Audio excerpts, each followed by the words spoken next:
I have a second channel, Cube Comp MTDX.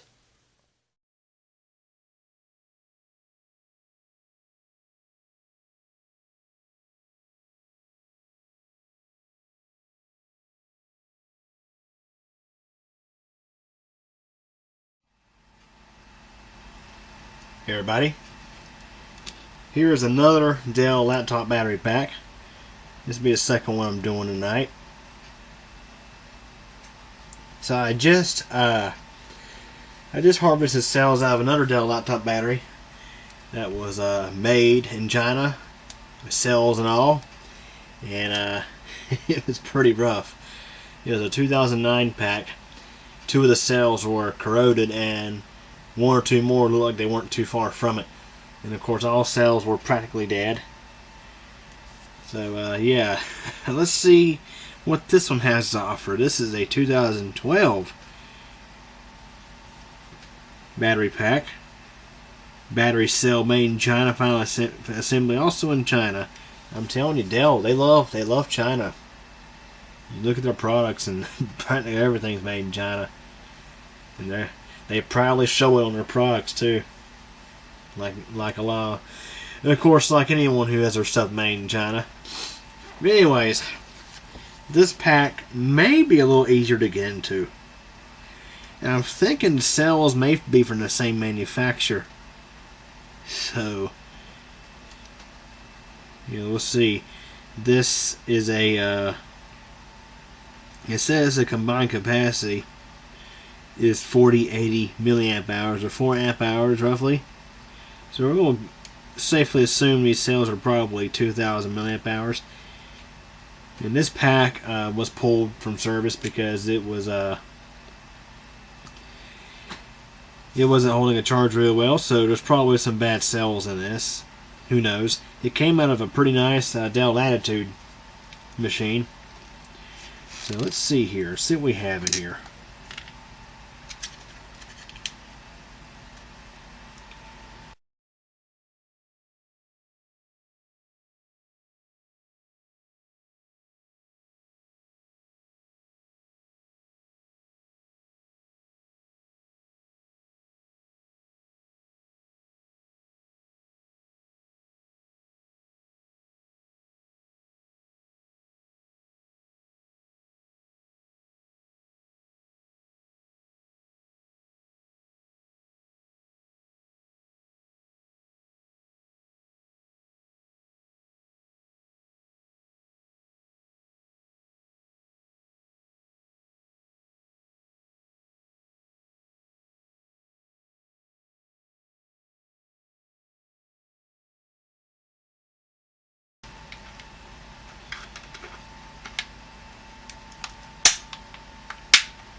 Okay guys, so this pack was loads easier to get into. And these aren't, my understanding, these are not Chinese cells. These are Sanyo's. Sanyo UR18650As. And again, judging by the label, most likely we're working with 2000 milliamp hour cells.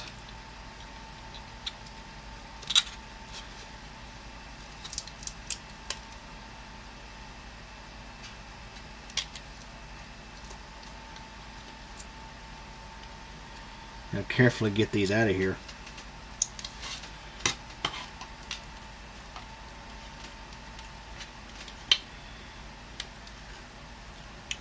Yeah, some laptop cell manufacturers, or laptop pack manufacturers, I meant to say, instead of using wire, they use the of course they use a flat metal through the entire thing as the conductors. I'm not a fan of that. I like it when they use wire up to the point where the tabs meet the cells, and then switch over to the flat metal. I think you have a lesser chance of short circuits that way.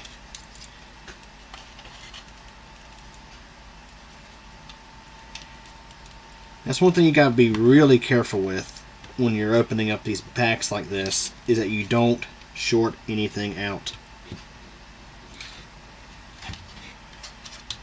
It's really, really important.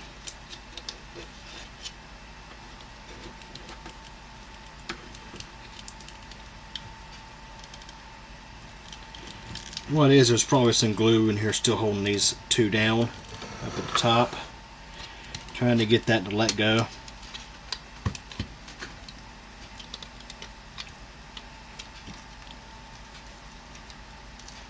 This ain't my first time opening a Dell pack like this that had this type of construction. I am not a fan of it. Because what can happen is these tabs on the back of the circuit board, they could reach over and push into the cell wrapping and cause a short. I think I may even have heard a couple of cases of this actually happening. It can happen also, of course, when you're disassembling the pack, which is why I'm having to be super careful with it. Although this one was a lot easier to get into than the other one.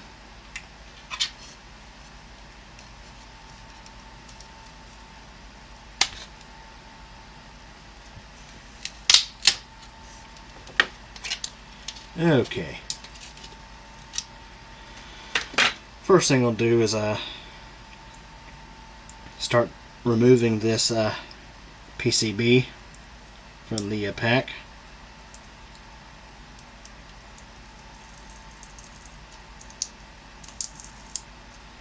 And we'll start down here at the bottom.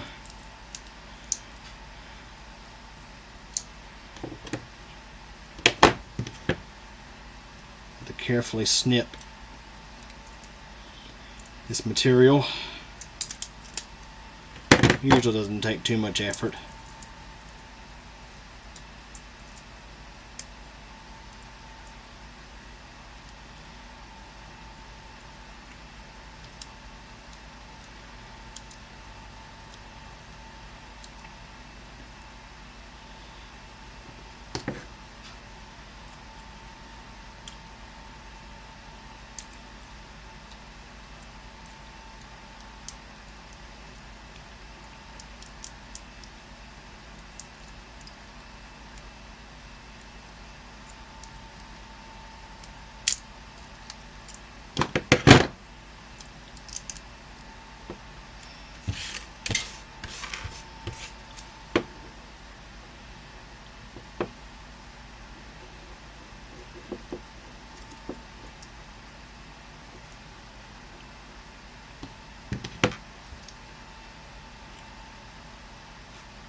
Okay, got the PCB loose, and with these it's really a matter of just rocking the cells back and forth, and it helps loosen up the material.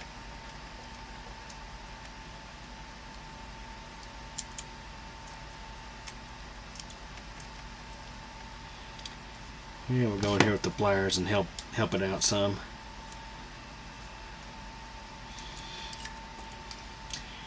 Another thing I should mention is you gotta be careful with this stuff because it can cut your hands.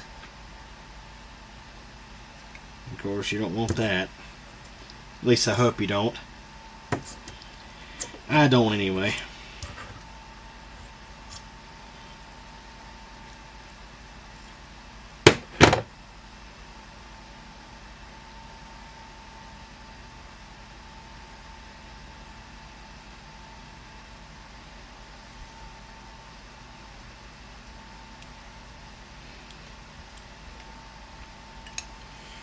Yeah, so this pack looks a lot cleaner. No corrosion or nothing like that like the last one. The last one was pretty bad. Worst I had seen. Really. No, I've only torn apart a certain amount of packs, but yeah, it was pretty bad.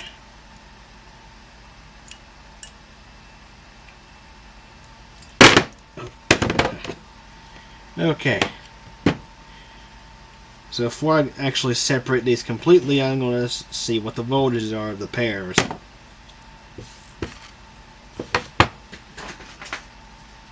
See if these are any good.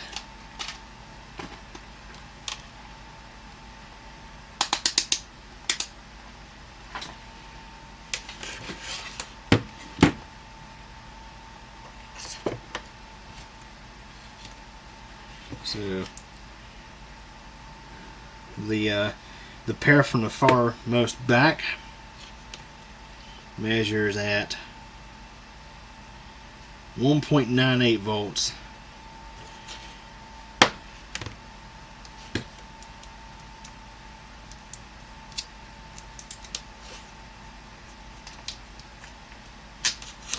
The next pair measures in at 3.47. These are likely good cells.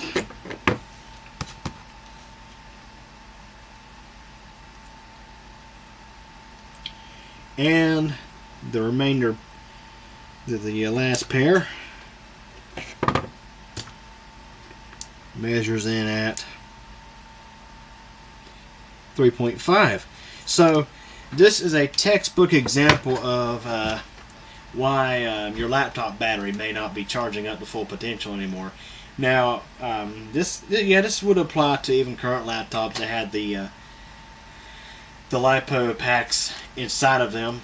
And of course, with these super thin laptops these days, more and more laptops are going to having internal batteries, which I'm not a fan of. I much prefer the packs with 18650s. But whenever your pack has a group of cells that go bad, that stop holding a good charge, the whole pack becomes unusable. So even if your laptop battery does not charge up to full potential anymore, it does not mean that there's not good cells still in it. These 4 cells here, I'm going to keep those and test them. Now these, technically, yeah, I could probably revive them, but the fact that they are sitting at a much lower voltage than the rest of them leads me to believe that they're probably not in good condition anymore, and I'll be recycling them. So I'm going to grab a Sharpie and I'm going to mark these things. That way I don't get them crossed up. Okay, so now I've went ahead and marked these cells. I'm going to go ahead and start separating them from their from this material. And you usually can do that just with a twist of a pair of pliers. Now, I should say with power tool batteries, you got to be a bit more careful because a lot of times they tend to use a thicker material, which, if you're not careful, can actually puncture the cell, at least on the bottoms. And generally what you can do is you can just roll it right off. And these cells were they were spaced out a bit, so that makes it a little bit easier to get your pliers in there to get at the material.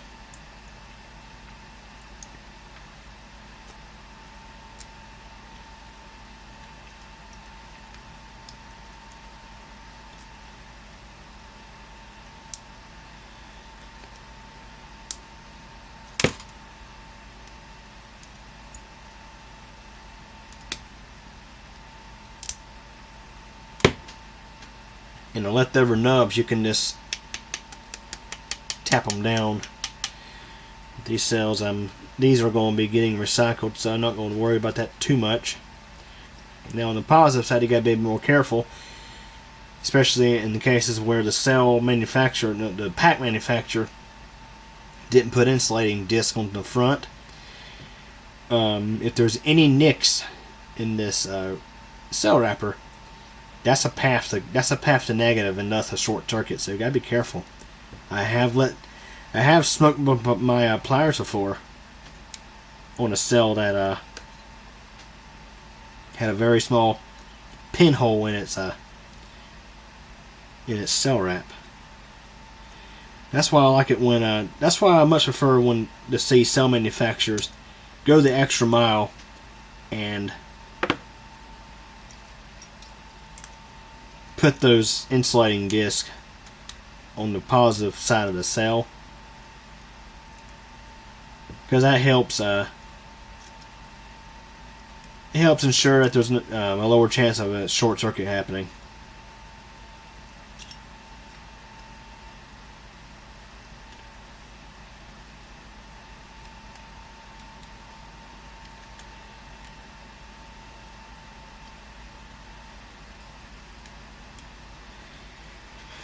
So yeah, I'm willing to bet that Dell, in some cases, the battery packs, they just slap "cell made in China" on all of them, regardless of where the cells are actually made, because it's like Dell, they just love China, it seems. Now I have gotten Korean cells and Japanese cells like these here. These are actually Japanese, I do think. Japanese cells out of Dell Laptop batteries, including some 4.35 volt LGs that I'm still using.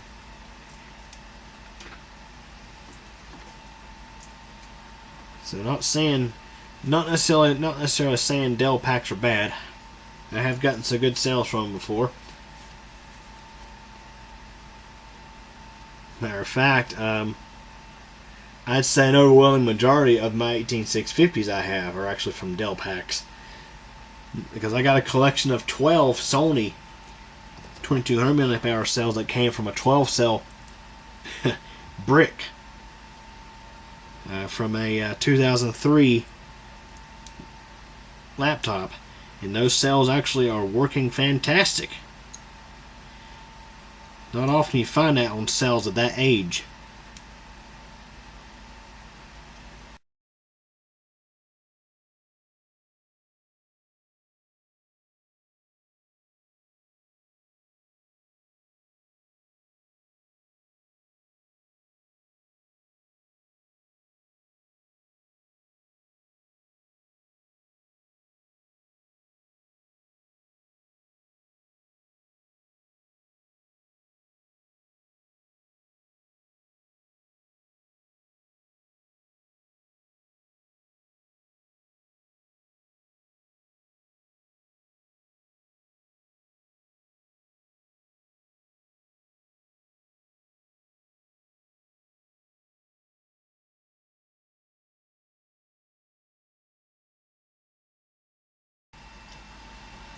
Okay, everybody, so I got the cells all cleaned up and ready to test, and these appear to be Sanyo 2000 mAh cells, pretty sure.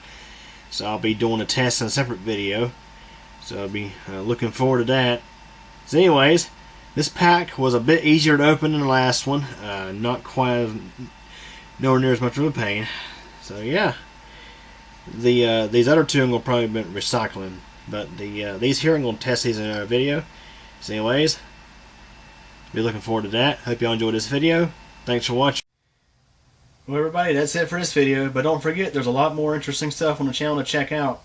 Also, if this is your first time visiting this channel, feel free to subscribe to keep your channel, and also don't forget to tick the bell so that way you'll get notified of new video posts.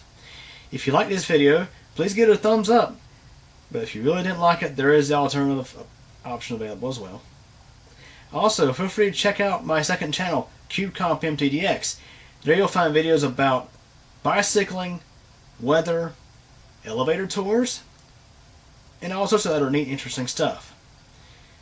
I hope you guys enjoyed this video. Feel free to come back, and thank you for your support.